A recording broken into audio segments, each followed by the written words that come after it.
ಇದು ಟಿವಿ9 ವಿಶೇಷ. ನಾನು ಅವಿನಾಶ್ ಶಿವನ್. ಇರಾನ್ ಮತ್ತು ಇಸ್ರೇಲ್ ನಡುವೆ ನಡೆಯುತ್ತಿರುವಂತಹ ಸಂಘರ್ಷ ಒಂದು ಸೀರಿಯಸ್ ದಾಳಿ ಪ್ರತಿದಾಳಿ ಶುರುವಾಗಿ ಒಂದು ವಾರ ಈಗ ಆಲ್ಮೋಸ್ಟ್ ಆಗ್ತಾ ಇದೆ. ಇದೆಲ್ಲದರ ನಡುವೆ ಅಮೆರಿಕಾದ ನಡೆ ನಿಮಗೆಲ್ಲ ಗೊತ್ತಿರೋ ಹಾಗೆ ಅಮೆರಿಕ ಮತ್ತು ಇಸ್ರೇಲ್ ದಶಕಗಳಿಂದ ಒಳ್ಳೆಯ ಸ್ನೇಹ ಅಂತ ಬಂದಾಗ ಅದರಲ್ಲೂ ಇಸ್ರೇಲ್ನ ಸುರಕ್ಷತೆ, ಅದರ ಅಸ್ಮಿತೆ, ಎಲ್ಲ ರೀತಿಯಾದಂಥ ಪ್ರೊಟೆಕ್ಷನ್ ಅಂತ ಬಂದಾಗ ಅಮೆರಿಕ ಯಾವತ್ತೂ ಕೂಡ ಜೊತೆಯಾಗಿ ನಿಂತಿದೆ. ಈಗಲೂ ಕೂಡ ನಾವು ನೋಡ್ತಾ ಇದ್ದೀವಿ. ಈಗ ಕಾನ್ಫ್ಲಿಕ್ಟ್ ಇರೋದು ಇರಾನ್ ಮತ್ತೆ ಇಸ್ರೇಲ್ ನಡುವೆ.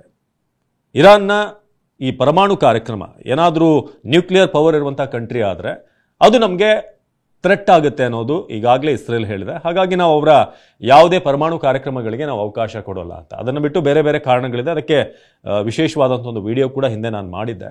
ಆದರೆ ಈಗ ಸದ್ಯಕ್ಕಿರುವಂಥ ಸ್ಥಿತಿಯ ಪ್ರಕಾರ ನೇರವಾಗಿ ಅಮೆರಿಕ ಇಸ್ರೇಲ್ ಪರವಾಗಿ ಇರಾನ್ ಜೊತೆಗೆ ಯುದ್ಧಕ್ಕೆ ಇಳಿಯುತ್ತಾ ಅಂತ ಇಂಥ ಒಂದು ಪ್ರಶ್ನೆ ಯಾಕೆ ಹುಟ್ಟುತ್ತೆ ಅಂತಂದರೆ ಡೊನಾಲ್ಡ್ ಟ್ರಂಪ್ ಅವರು ಕೊಡ್ತಿರುವಂಥ ಒಂದೊಂದು ಸ್ಟೇಟ್ಮೆಂಟ್.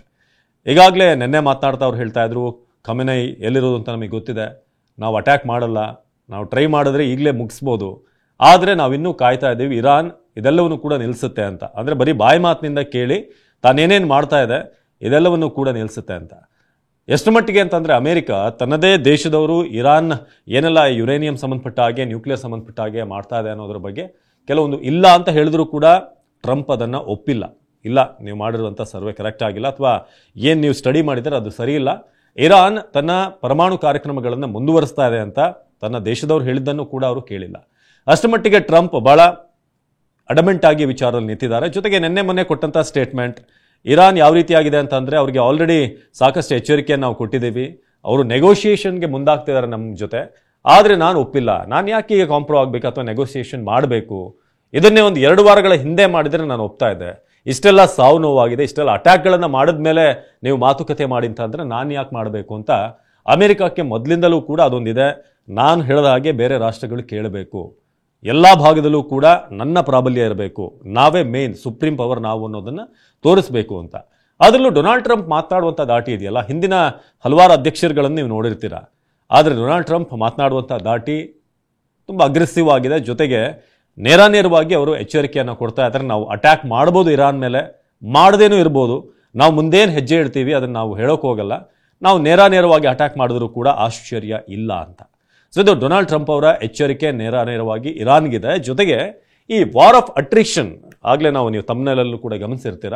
ಸೊ ಇದನ್ನು ಕೂಡ ಈಗ ಅಮೆರಿಕ ಎಲ್ಲೋ ಒಂದು ಕಡೆ ಕಾಯ್ತಾ ಇದೆಯಾ, ಅದಕ್ಕೋಸ್ಕರ ನೆಗೋಸಿಯೇಷನ್ಗೆ ಬಂದರೂ ಕೂಡ ಇರಾನ್ ಜೊತೆಗೆ ಇರಾನ್ ಮತ್ತು ಇಸ್ರೇಲ್ ನಡುವಿನ ಯುದ್ಧವನ್ನು ನಿಲ್ಲಿಸೋದಕ್ಕೆ ಅಮೆರಿಕ ಯಾಕೆ ಹೋಗ್ತಿಲ್ಲ ಅಂತಂದರೆ ಅದಕ್ಕೆ ಕಾರಣ ಈ ಯುದ್ಧದಲ್ಲಿ ಬಳಸಲಾಗುವಂಥ ಒಂದು ಸ್ಟ್ರಾಟಜಿ, ಅದು ವಾರ್ ಆಫ್ ಅಟ್ರಿಷನ್. ಅಂದರೆ ಎದುರಾಳಿಗಳ ಶಸ್ತ್ರಾಸ್ತ್ರಗಳ ಬಳಕೆಯನ್ನು ಹೆಚ್ಚು ಮಾಡೋದು, ಅವರ ಬತ್ತಳಿಕೆಯನ್ನು ಬರಿದು ಮಾಡೋದು. ಇದನ್ನೇ ರಷ್ಯಾ ಕೂಡ ಈಗ ಫಾಲೋ ಮಾಡ್ತಾ ಇದೆ ಯುಕ್ರೇನ್ ವಿಚಾರದಲ್ಲಿ.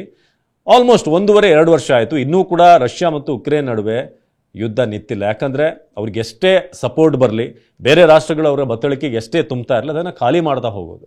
2022ರಲ್ಲಿ ಯುಕ್ರೇನ್ ಹಾಗೆ ರಷ್ಯಾ ವಿರುದ್ಧ ಯುದ್ಧ ಸ್ಟಾರ್ಟ್ ಆಯಿತು, ಆದರೆ ಇದುವರೆಗೂ ನಿಂತಿಲ್ಲ. ಪುಟ್ಟ ಯುಕ್ರೇನ್ಗೆ ನ್ಯಾಟೋ ದೇಶಗಳು ಅದೆಷ್ಟೋ ಶಸ್ತ್ರಾಸ್ತ್ರಗಳನ್ನು ಸರಬರಾಜು ಮಾಡ್ತಾನೆ ಇದ್ದಾವೆ, ಮಾಡುವಷ್ಟು ಮಾಡಲಿ, ಅದನ್ನು ನಾವು ಖಾಲಿ ಮಾಡ್ತಾ ಹೋಗೋಣ ಅನ್ನೋದು ರಷ್ಯಾದ ಸ್ಟ್ರಾಟಜಿ.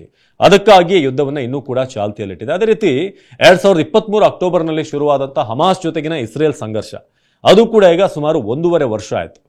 ಯಾವುದೇ ದೇಶ 1.5 ವರ್ಷ ಯುದ್ಧ ನಡೆಸುವಷ್ಟು ಶಸ್ತ್ರಾಸ್ತ್ರಗಳನ್ನು ಶೇಖರಣೆ ಮಾಡಿಟ್ಟಿರೋದಿಲ್ಲ. ಹಾಗಾಗಿ ಅಂದರೆ ದೊಡ್ಡ ರಾಷ್ಟ್ರಗಳನ್ನು ಬಿಟ್ಟು ಪ್ರತಿದಾಳಿಗೊಳಗಾಗಿ ಅವುಗಳು ಒಂದಷ್ಟು ಜರ್ಜರಿತ ಆಗ್ತವೆ. ಆದರೆ ಇಸ್ರೇಲ್ನ ಈ ವೆಪನ್ಸ್ಗಳನ್ನು, ಅದರ ಉಗ್ರಾಣವನ್ನು ಖಾಲಿ ಆಗ್ತಾನೆ ಇಲ್ಲ. ಯಾಕಂದರೆ ಅಮೆರಿಕ ಎಷ್ಟೇ ಇಸ್ರೇಲ್ ಖಾಲಿ ಮಾಡ್ತಾ ಹೋದರೂ ಕೂಡ ಅದನ್ನು ತುಂಬತಲೇ ಬರ್ತಾ ಇದೆ. ಫೈನಾನ್ಷಿಯಲಿ ಕೂಡ, ವೆಪನ್ ವಿಚಾರದಲ್ಲೂ ಕೂಡ ಧೈರ್ಯದ ಮೇಲೆ ಆ ಒಂದು ಧೈರ್ಯ ಇದೆ. ಬಹುದೊಡ್ಡ ದೇಶವಾದಂಥ ಇರಾನ್ ಮೇಲೆ ಈಗ ಎಗರಿ ಹೋಗ್ತಾ ಇದೆ ಇಸ್ರೇಲ್.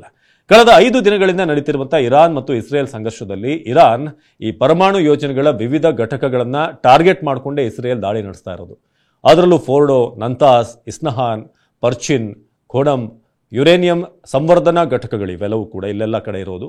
ಇದರ ಮೇಲೆ ದಾಳಿ ನಡೆಸ್ತಾ ಇದೆ. ಸುಮಾರು ಈ ಟೆಹರಾನ್ನಿಂದ 160 ಕಿಲೋಮೀಟರ್ ದೂರದಲ್ಲಿರುವಂಥ ಪ್ರದೇಶ ಇದು.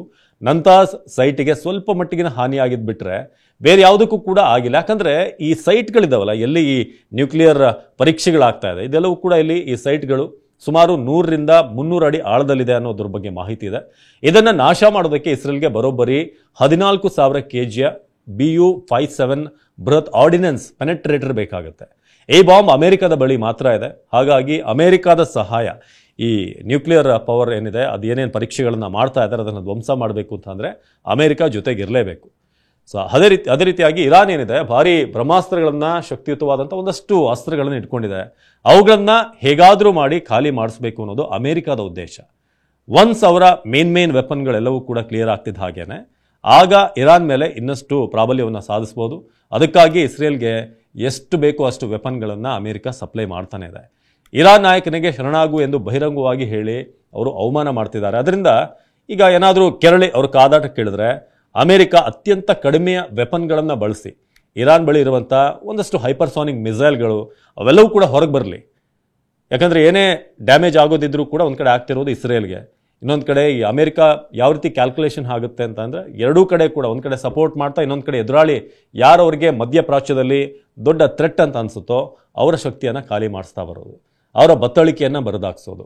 ಸೊ ಇದು ವಾರ್ ಆಫ್ ಅಟ್ರಿಷನ್. ಇನ್ನೊಂದು ಕಡೆ ಅಮೆರಿಕ ಅಧ್ಯಕ್ಷ ಯಸೀಮ್ ಮುನೀರ್ಗೂ ಕೂಡ ಕರ್ಕೊಂಡು ಬಂದು ಅಲ್ಲಿ ಒಂದಿಷ್ಟು ಈ ಲಂಚ್ ಎಲ್ಲ ಏರ್ಪಾಟ್ ಮಾಡಿ ಪಾಕಿಸ್ತಾನವನ್ನು ಕೂಡ ವಿಶ್ವಾಸಕ್ಕೆ ತೆಗೆದುಕೊಂಡು, ಸೊ ಹಾಗಾಗಿ ಇಲ್ಲಿ ಪಾಕಿಸ್ತಾನ ಇರಾನ್ನ ಮಿತ್ರ ರಾಷ್ಟ್ರ ನಿಮ್ಗೆ ಗೊತ್ತಿರೋ ಹಾಗೆ.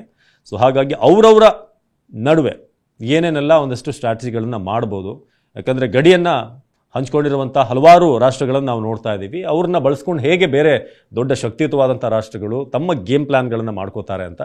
ಸೊ ಈಗಾಗಲೇ ಒಂದು ಮಾತನ್ನು ಹೇಳಿತ್ತು ಇರಾನ್, ಒಂದು ವೇಳೆ ಇಸ್ರೇಲ್ ಏನಾದರೂ ನಮ್ಮ ಮೇಲೆ ಪರಮಾಣು ದಾಳಿಯನ್ನು ಮಾಡಿದರೆ ನಮ್ಮ ಪರವಾಗಿ ಪಾಕಿಸ್ತಾನ ಬಂದು ಪರಮಾಣು ಬಾಂಬನ್ನು ಇಸ್ರೇಲ್ ಮೇಲೆ ಹಾಕುತ್ತೆ ಅನ್ನೋ ಸ್ಟೇಟ್ಮೆಂಟನ್ನು ಕೊಟ್ಟಿತ್ತು. ಅದನ್ನು ಇಸ್ಲಾಮಾಬಾದ್ ಭಾಳ ಸ್ಪಷ್ಟವಾಗಿ ಅದನ್ನು ರಿಜೆಕ್ಟ್ ಮಾಡಿತ್ತು. ಇಲ್ಲ, ನಮ್ದು ಆ ಥರ ಯಾವುದೇ ಮಾತುಕತೆ ಆಗಿಲ್ಲ, ಆ ಥರ ಯಾವುದೇ ಯೋಚನೆ ನಮ್ಮದು ಇಲ್ಲವೇ ಇಲ್ಲ ಅಂತ. ಸೊ ಹೀಗಾಗಿ ಇರಾನ್ನ ವಿರುದ್ಧ ಪಾಕಿಸ್ತಾನವನ್ನು ಬಳಸ್ಕೊಂಡು ಹೇಗೆ ಅಮೆರಿಕ ಪ್ಲ್ಯಾನ್ಗಳನ್ನು ಮಾಡುತ್ತೆ ಅದನ್ನೇ ಈಗ ಕಾದು ನೋಡಬೇಕಾಗಿದೆ. ಯಾಕಂದರೆ ಭಾಳ ಮುಖ್ಯವಾದಂಥ ಒಂದು ಮೀಟಿಂಗ್ ಪಾಕಿಸ್ತಾನ ಮತ್ತು ಅಮೆರಿಕ ನಡುವೆ ನಡೆದಿರೋದು. ಸೊ ಕಾದು ನೋಡೋಣ ಮುಂದೇನಾಗುತ್ತೆ. ಅಮೆರಿಕ ನೇರವಾಗಿ ದಾಳಿಯನ್ನು ನಡೆಸುತ್ತಾ ಅಥವಾ ಇದೇ ರೀತಿಯಾಗಿ ಇಸ್ರೇಲ್ಗೆ ಸಪೋರ್ಟ್ ಮಾಡ್ತಾ ದಾಳಿಯನ್ನು ನಡೆಸ್ತಾ ಹೋಗುತ್ತಾ ಕಾದು ನೋಡಬೇಕಾಗಿದೆ. ಇದಾಗಿತ್ತು TV9 ವಿಶೇಷ. ನಿರಂತರ ಸುದ್ದಿಗಾಗಿ ನೋಡ್ತಾ ಇರಿ TV9.